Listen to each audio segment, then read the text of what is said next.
She set herself ablaze rather than kneel to a man. A runaway royal, a kingdom founded on deception, a woman whose final act ignited a war that changed history. This isn't the Dido you learned in school.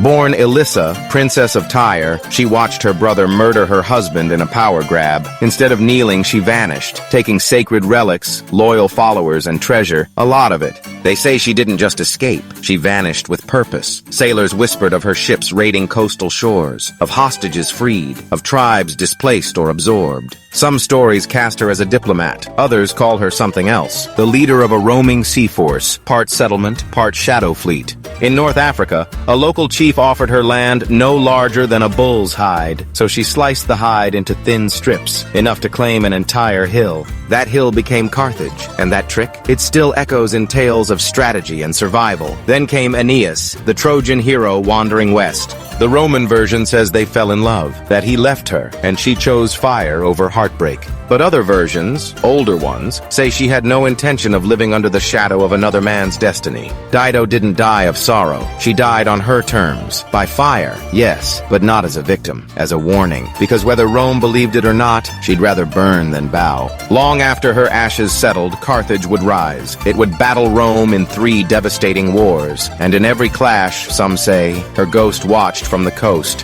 What started with a knife and a ship became a rivalry that would define the Mediterranean for centuries. Who was Dido? A queen? A tactician? A seaborne strategist with blood and salt in her legacy? Call her what you want. Just don't forget she existed, and she changed everything. Want more stories of women who broke every rule the sea ever wrote? Subscribe now and explore our playlist on legendary female pirates, only on Blue Depth Discoveries.